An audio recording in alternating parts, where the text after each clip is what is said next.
Bonjour, bienvenue sur Passion Nac Aube. Je vous fais cette petite vidéo de manière informelle parce que on est sorti du Reptile Day, comme on dit souvent dans nos émissions, et normalement il est prévu un petit enregistrement dimanche avec Rudy pour faire le topo, notre ressenti des émissions, de ce qu'on a pu vivre sur le Reptile Day. Donc je vais pas en parler aujourd'hui. La seule chose que je vais vous proposer de découvrir aujourd'hui, les Rainettes de White, on dirait qu'elles aiment bien faire le show.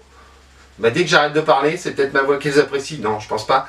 Donc, ce que je vous propose aujourd'hui, c'est de vous présenter les 3 espèces de reptiles que j'ai acquis dimanche dernier au Reptile Day et qui feront bien évidemment l'objet d'une émission d'ici quelques semaines, quelques mois, parce que vous le découvrirez dimanche. Si ça se fait comme prévu, les gros projets qui arrivent, on a d'énormes surprises, même pour nous. Ça fait que 4 mois que nos chaînes existent et on a d'énormes surprises qui arrivent petit à petit. Il y a des choses qui sont encore en train de se préparer, de se discuter, de se négocier. Donc de toute façon, on n'en parlera que le jour où on sera sûr des éléments. Voilà, beaucoup de secrets, mais c'est simplement qu'on ne veut pas dire on va faire ci, on va faire ça, tant que c'est pas confirmé. Voilà, et je vous propose tout de suite de découvrir des espèces que j'ai ramenées de Arras, dimanche 21 juin 2015 dans le cadre du Reptile Day.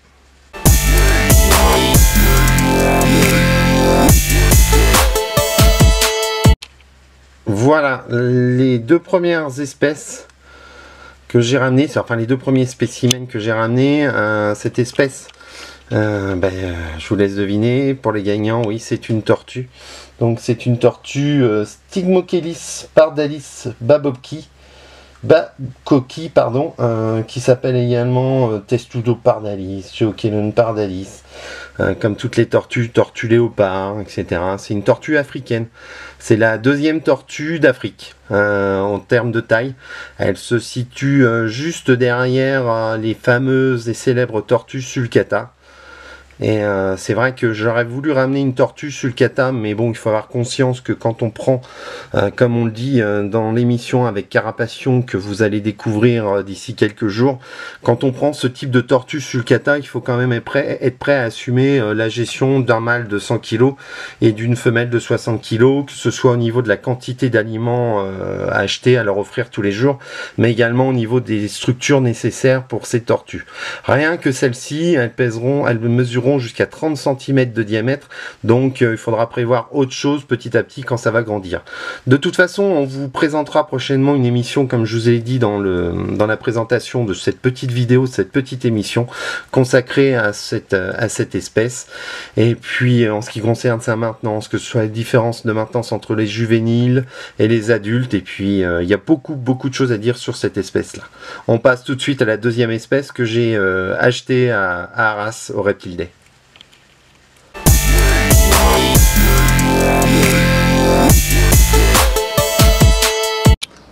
Bon voilà, je vous présente la 2e espèce que on a achetée au Reptile Day. Je pense qu'il n'y a pas besoin de la présenter, c'est du Pogona. Par contre, la spécificité de ce couple, c'est que c'est pas un couple de Pogona Viticep, mais c'est un couple de Pogona Henrylosoni. Donc bien sûr, ça vient d'Australie. La différence entre les Viticeps et l'Henrylosoni, c'est qu'ils sont de taille plus petite. Et puis voilà, pourquoi avoir choisi ce type de Pogona? Encore une fois, c'est une question de place. On veut offrir aux animaux de la place et on n'avait pas de la place pour accueillir des grands Pogona Viticeps. Bon, pour l'instant, ils sont dans la salle à manger parce qu'on veut suivre leur alimentation et bien voir comment est-ce qu'ils évoluent. Ils changeront de terrarium. De toute façon, déjà, bien évidemment, pas de critique, pas de commentaires négatifs, je vais tout de suite le dire, bien évidemment.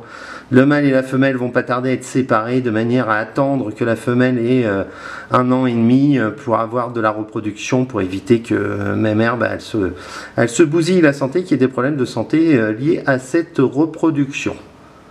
C'était un couple de Pogona, pour dire, pourtant c'est simple, on en trouve chez de nombreux terrariophiles, mais ça fait plusieurs années qu'on souhaitait en acheter, mais on voulait être sûr d'avoir l'installation, d'avoir le temps pour s'en occuper, et puis voilà, on s'est fait plaisir. Ce petit couple de Pogona Henrylosoni est enfin arrivé à la maison et va pas tarder à être séparé, comme je le dis, pour éviter tout problème lié à la reproduction trop tôt pour la femelle. On passe tout de suite au 2e reptile qu'on a ramené.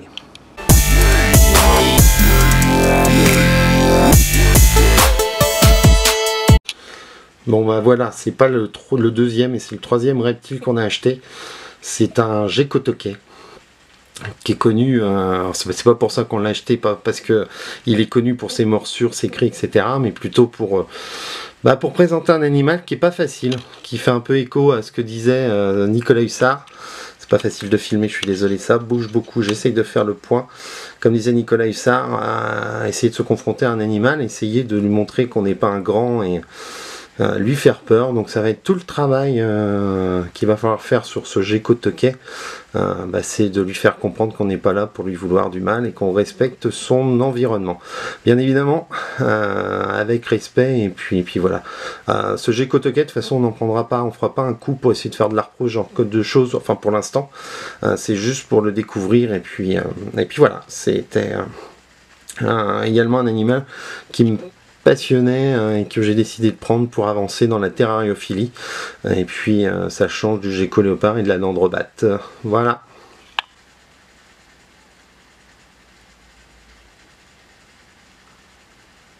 Pour le moment, je le laisse tranquillement prendre place dans son terrarium, et puis on va voir progressivement pour appréhender cet animal.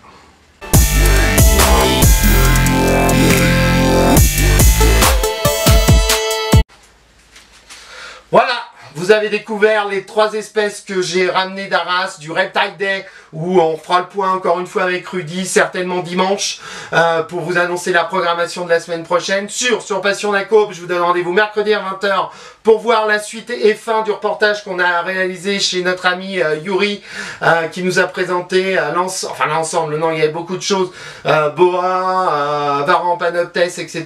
C'est passionnant, c'est quelqu'un qui a beaucoup de connaissances dans le domaine de la terrariophilie. On a passé encore 3 heures avec lui à discuter autour de la table. C'est quelqu'un, chapeau bas l'artiste, qui maîtrise énormément la législation, mais qui connaît énormément de choses sur les espèces. Vous le découvrirez progressivement dans nos émissions. Que vous dire de plus? Il reste encore 2 émissions à sortir sur le Reptile Day, les Urodèles France et puis Carapation. Vous les découvrirez certainement la semaine prochaine ou ce week-end en fonction de la programmation qui va être décidée prochainement avec Rudy. Il y a beaucoup de projets en cours qui vont sortir progressivement, à la fois des projets qui sont déjà aboutis. Il y a une émission qui va se réaliser, je crois de mémoire, le 12 juillet qui va être tournée. Ça va être quelque chose de grandiose, je vous donne vraiment rendez-vous. Loïc, Rudy, préparez-vous, je pense qu'il va falloir avoir le cœur très accroché. Il y a d'autres choses. Je peux pas vous en dire plus parce que, encore une fois, on veut pas lâcher le morceau si on n'est pas sûr d'avoir conclu les partenariats ou d'autres choses si affinité.